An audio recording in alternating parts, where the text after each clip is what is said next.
Department Agency Subcommittee is now in session. It's Tuesday, April 6th, and 3 p.m. in hearing room 3. Lisa, please call the roll. Vice Chair Kiesling. Here. Beck. Bricken. Here. Carr. Carringer. Chisholm. Here. Halford. Here. Chairman Huskall. Present. We have a quorum. Thank you, Lisa. Does any members have any announcements, personal orders? Seeing none, we'll get into our final calendar. We also have a special calendar today. So let's start taking it up. Item number 1, HB 824. Representative Jerrigan, you are recognized. Thank you, Mr. Chairman.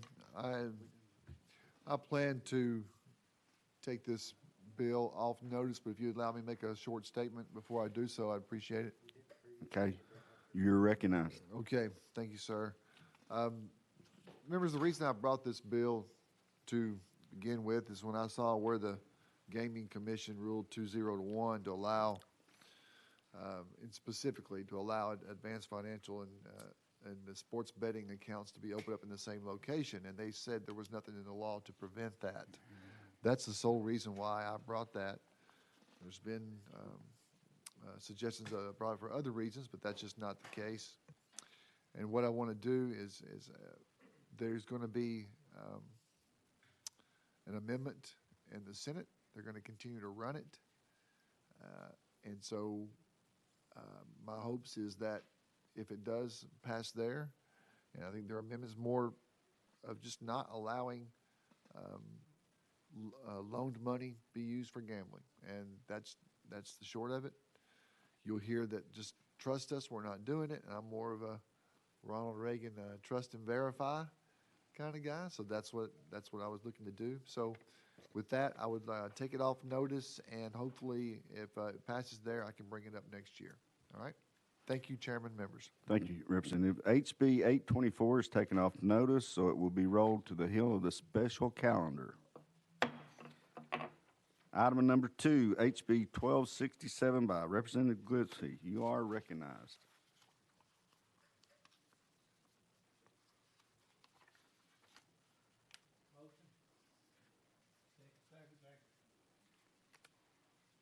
Your bill's properly, it does have an amendment rolling with it, is that correct? Yes, sir, that is correct. What's your drafting code on it? 6232.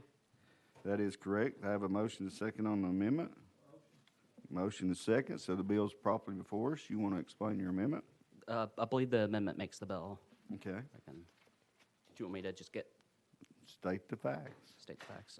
So what this does is it allows the Sports Wagering Advisory Council to be autonomous and act in their scope of authority outside of the current Tennessee Education Lottery Corporation.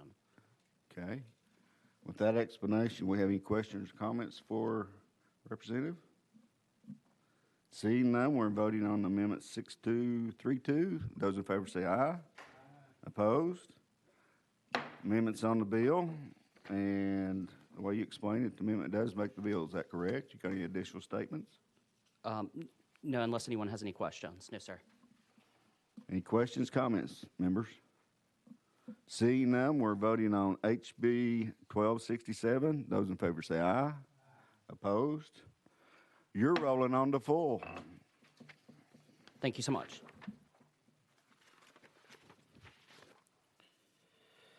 Item number 3 on the calendar is HB 1508 by Representative McKenzie. You are recognized.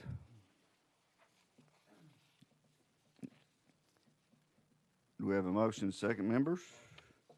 And we do have an amendment. What's your traveling code on that, Representative McKenzie? Thank you, Mr. Chair.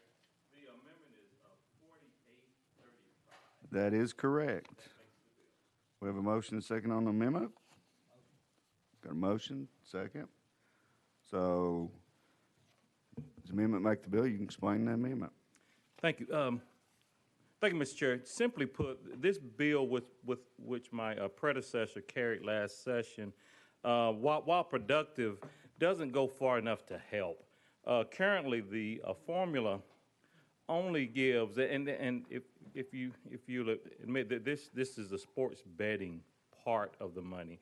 80% goes to the lottery, 15 to general coffers, and then 5% for mental health. What this bill does is take 2% of that 80% of the online sports betting taxes and goes to a much-needed help at our at-risk youth in urban and rural areas. You know, we are struggling. You know, there's epidemics out there, and this would just go to help out with those youth programs. It's a pittance in amount of what the commission has, and there's that piece could be well utilized in our rural and urban areas. Has this been discussed with the departments as far as what you're planning on doing, and where are you with that? I have discussed it. They've inquired about it. They've not deferred on it, but they had a couple of questions, and they didn't seem to have an issue with it being such a small amount. Any other members have questions, comments? Seeing none, we're voting on 4835. Those in favor say aye. Opposed? Ayes have it. The amendment goes on the bill. Now we're back on Bill 1508. You are recognized. Have nothing else additional to add. I am here to answer questions on the full bill. Members, questions, comments? Questions been called? Without objection, we're voting on 1508. Those in favor say aye. Opposed? The ayes have it. Bill's traveling on the full, 1508. Thank you, Mr. Chair and committee. Item number 4 is Representative or House Bill 668 by Representative Freeman. And it looks like you do have an amendment. Is that correct? Yes, sir. What's your tracking code on that, Representative? Six, Got a motion and a second on the bill. Now we're on the amendment. We have a motion and a second on the amendment. Motion? Second? 629-7. That is correct. Okay. So this amendment was worked out by the ABC, distillers, and all the other stakeholders. And really what it does is it reduces the administrative paperwork burdens on manufacturers and wholesalers and retailers when consumer tastings are conducted at retail package stores. Currently, the only way for a product to be available at the retailer is for the wholesaler to deliver that product directly with a $0 invoice. When a manufacturer representative wishes to be present at such a consumer tasting, they have to wait until the wholesaler delivers the product. This can add time, travel to both manufacturer and wholesaler, while also creating a potential delay for the retailer. This amendment adds an option whereby the manufacturer can coordinate with the wholesaler to pick up the product directly from them with a $0 invoice and take it with them to the retailer for tasting. They would have to ensure the wholesaler is kept aware of the activities of the manufacturer, so they'd keep track of that. And then it also clarifies that the manufacturer can't leave any of the product on site. And with that, ask for your support. So who has that responsibility to take it back to the manufacturer? Well, they carry it with them. They can't leave it on site. So they can't have a tasting and leave it at the store. Okay. Members, questions, comments on the amendment? We're voting on Amendment 6297. Those got a question. We're voting on 6297. Those in favor say aye. Aye. Opposed? Ayes have it. Bill, amendment goes on the bill. Any additional questions on? Question been called on 668. Those in favor say aye. Aye. Opposed? You're traveling on the full, Representative. Thank you, sir. And now we're on HB 0872 by Representative Bricken. Got a motion, got a second. Looks like he's going up to the podium for full view.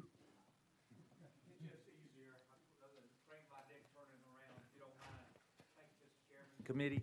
Again, House Bill 872 is a 911 bill, And again, after I have a few remarks, I will be taking this bill off notice.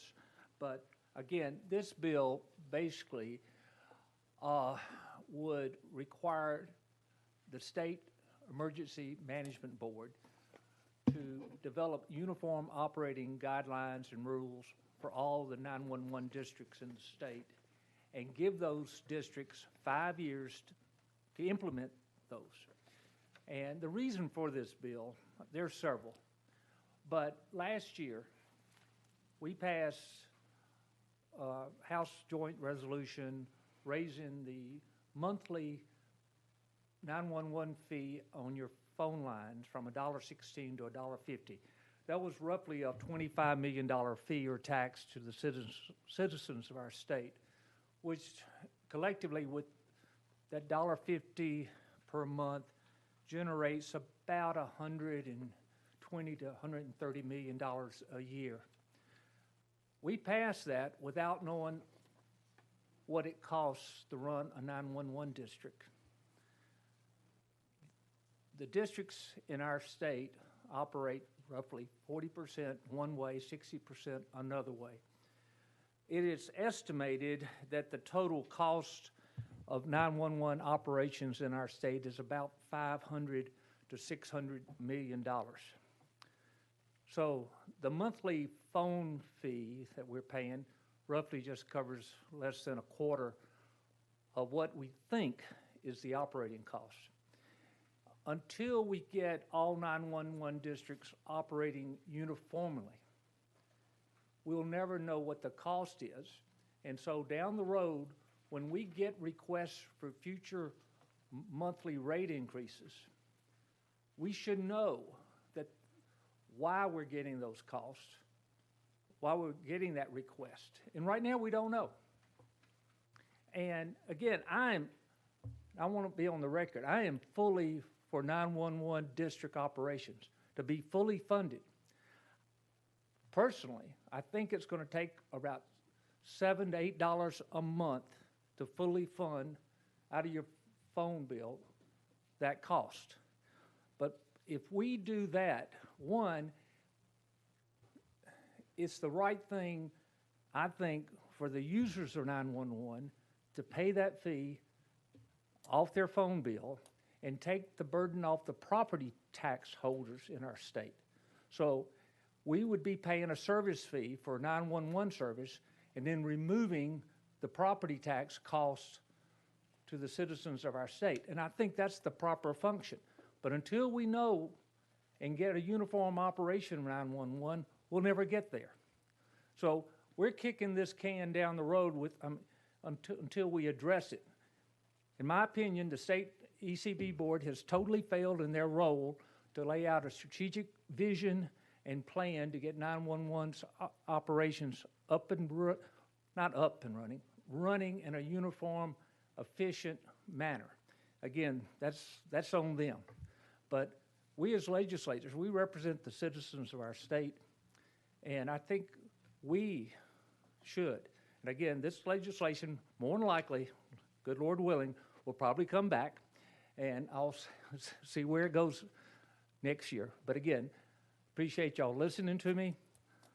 With that, Mr. Chairman, I take this bill off notice. You are recognized, Yeah, Chairman thank you, Kingsley. Mr. Chairman. I'd like a question. I want to go refer back to your comments, and just for the record, so that everyone out there in La La Land is going to know this and help me understand as well. When you said 40% one way, 60% another way, further explain that if you would, Chairman. Okay. For me. You are recognized. Nobody else. Thank you. And you don't have to get in. Well, just basically, those 40% of the districts operate what I call like a business unit. Okay, so you're referring to those to the number of districts or the percentage of districts. Operate. Okay. And by that, they carry their own payroll. They carry really all their costs. So they operate like a standalone business unit.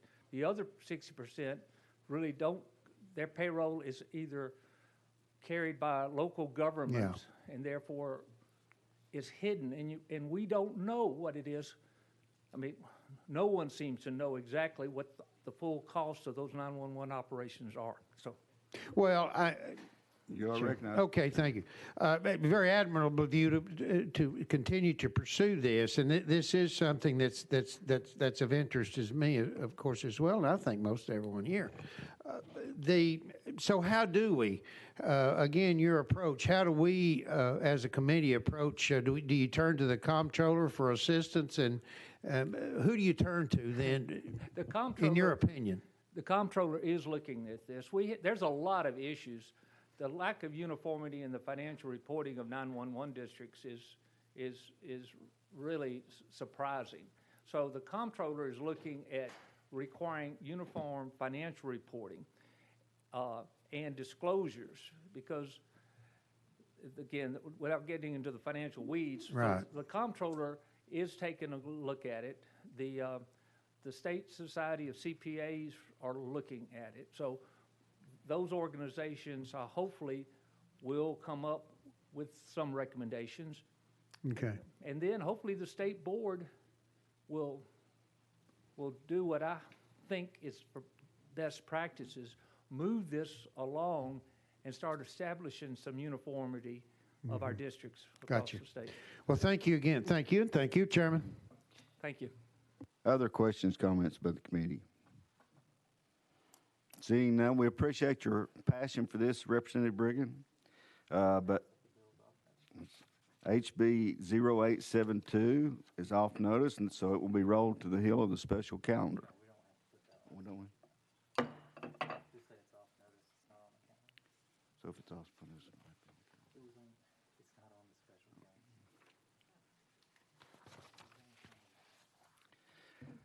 Item number 6, HB 1359 has been taken off notice. So we're going to roll it to the special calendar, to the Hill special calendar. Now we're on item number 7, which is HB 0439 by Representative Griffey. It has also been taken off notice, so we'll roll it to the Hill of the special calendar. Which brings us to HB 1481. And that looks like that is Chairman Farmer. We have a motion, we have a second. HB 1481, looks like it has an amendment. And the traveling cut on it is what, Representative or Chairman Farmer? 5730, You said that real quick. 5730, Mr. Chairman. You got it. So you want to give us a little explanation on what this amendment does to the bill? Sure. First, I want to say it's a pleasure being in front of this committee today. You're doing a wonderful job. It's good to see Chairman Kiesling as well. I miss being on the state committee, sincerely. Yes, I do. You're almost as slick as the one behind you there. I'm almost afraid to turn around. How close is he? All right. Yeah, this amendment makes the bill committee, Mr. Chairman. What this does, it's geared towards the smaller wineries that produce less than 270,000 liters of wine per calendar year. And what this would do, this would allow them to essentially double their shipment amounts up to 54 liters of wine per individual per calendar year. That equals out to be from about 3 cases of wine to 6 cases of wine a year. So this is what this does. That's a good explanation, and you said that real quick. Do you know how many glasses of wine that would translate to? I'd say quite a bit. 360 glasses of wine. So you'd have a glass of wine every day. Every day. Every day. That's good to know. You know what in the standard bottle of wine, you know what the size milliliters is? Of milliliters? Yeah. Is it 350? 750. 750, okay. You know how many ounces that is? I do not. That's 25 ounces. I barely passed that class in grade school. I mean, barely. That's why I ended up going to law school, you know. Thank you. You got Thank you. Thank you. Yeah. The chairman wasn't done, Keith. He had one more question. How many glasses are considered to be a bottle of wine? Excuse me? How many glasses? 6? 5. Okay. Looks like we had a question on amendment 5730. Those in favor say aye. Opposed? Amendment's on the bill. Amendment makes the bill. Yeah, Any questions been called on the bill? We're voting on HB 1481. Those in favor say aye. Aye. Opposed? You're going on to full. Thank you. Thank you, committee, Mr. Chairman. Now we're on item number 9, HB 1250.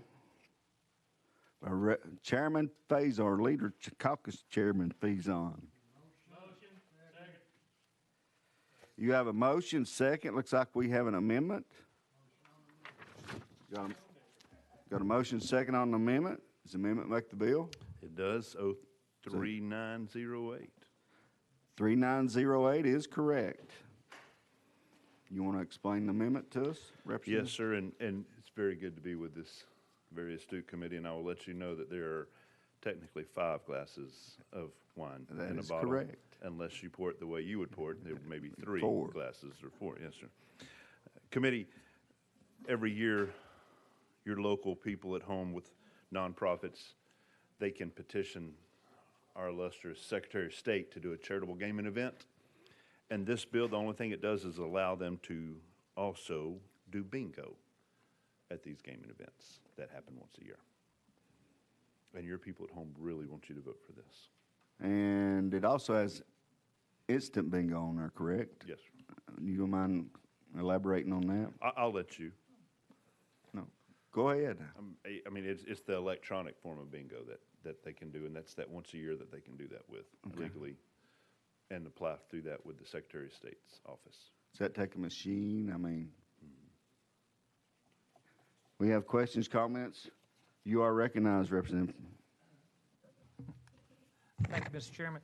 Just clarity, Representative Akeem is running another bingo bill that, Is your microphone on, Representative Birkin? yes, it is. I'm sorry. Get a little closer. Representative Akeem is running another House Bill 720 bill that authorizes the Secretary of State to promulgate rules relating to bingo, et cetera, et cetera. Representative Birkin, focus on this because we can't really get into the other. We might be out of order discussing a different bill. Oh, I just didn't know if there was any conflict in his legislation and yours. Well, Recognized. I aim to pass mine. Well, I'm not sure. We'll speak afterwards, Representative.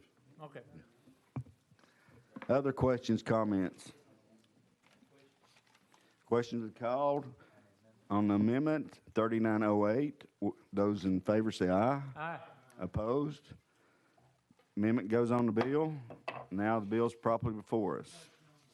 Questions been called on the bill. HB 1250 we are voting on. Those in favor say aye. Aye. Opposed? You're moving on to full. Which brings us now to our special calendar. HB 1415 has been taken off notice without objection. That'll be sent to the clerk's desk. Item number 2, HB 921, by Chairman Ramsey's been taken off notice without objection. It'll be taken to the clerk's desk. Item number 3 is off notice, 1374. Without objection, it'll be sent to the clerk's desk. Well, I didn't say that. And then that leads us to number 4, which was that taken off notice or was that? Which was taken off notice, so it'll be sent to the clerk's desk. Number 5, HB 39, taken off notice, which will be sent to the clerk's desk without objection. And item number 6, HB 439 by Griffey's, been taken off notice, which will be held on the clerk's desk. And basically, believe it or not, for the audience out there, this ship went to sail, now we're bringing it back into port.